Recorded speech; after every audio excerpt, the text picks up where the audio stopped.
তো আমাকে ঠিক মতো দেখা যাচ্ছে না হয়তো, কারণ আমার ক্যামেরাটা অতটা ওয়াইড না।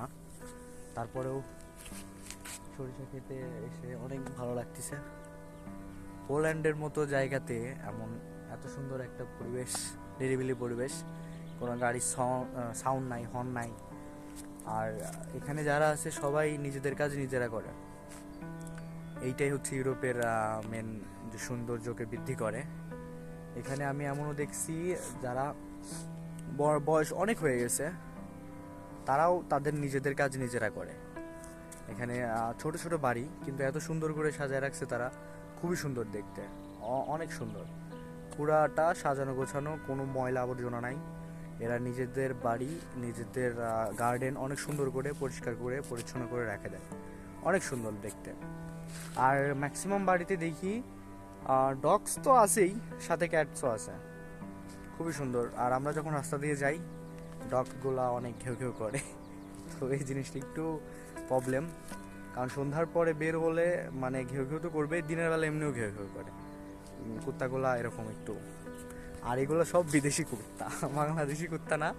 আর খুবই সুন্দর সুন্দর, অনেক বড় বড় হয়। এই তো আজকে এই ওয়েদার পোল্যান্ডের।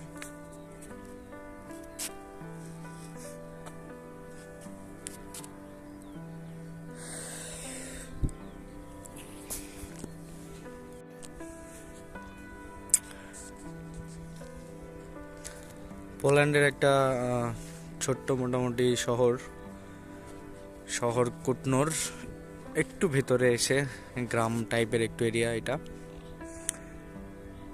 যেখানে মোটামুটি আমি বর্তমানে স্টে করতেছি।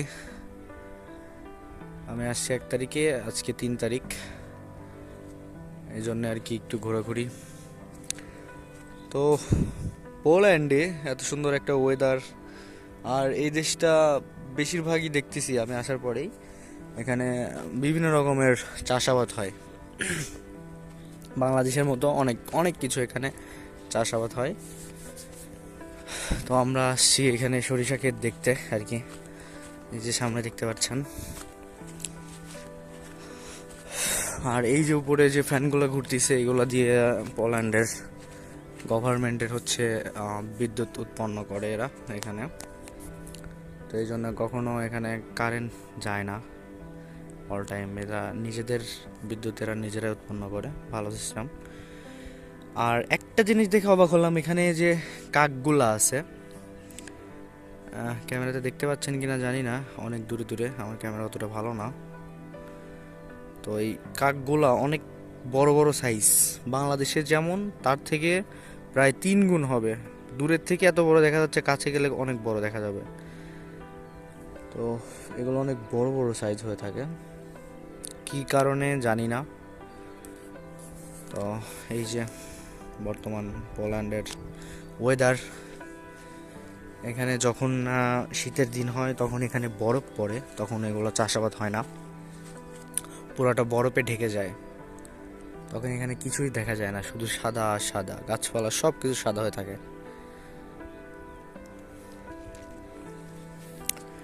ওই যে সামনে আমার এক ভাই মানে কথা বলতেছে ভিডিও কলে, এখন ওর ওয়াইফকে দেখাচ্ছে সব কিছু, ওনার বেবিকে দেখাচ্ছে সরিষা ক্ষেত। তো এই তো আজকের ওয়েদার। অনেক দূরে ওইখানে একটা বাড়ি আছে, অনেক দূরে।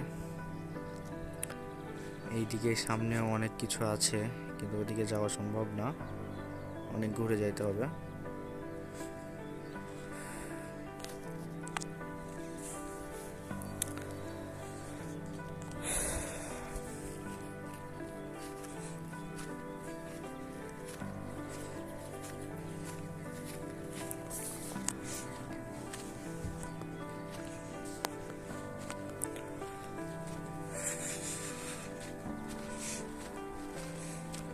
ওয়াও,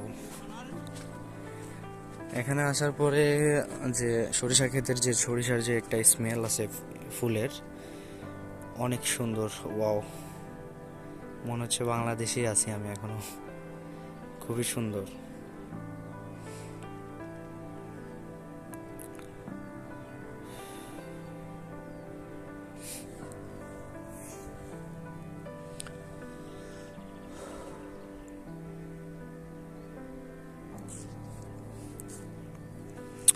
তো আজকের মতো এখানেই আপনাদের সরিষা ক্ষেত দেখালাম।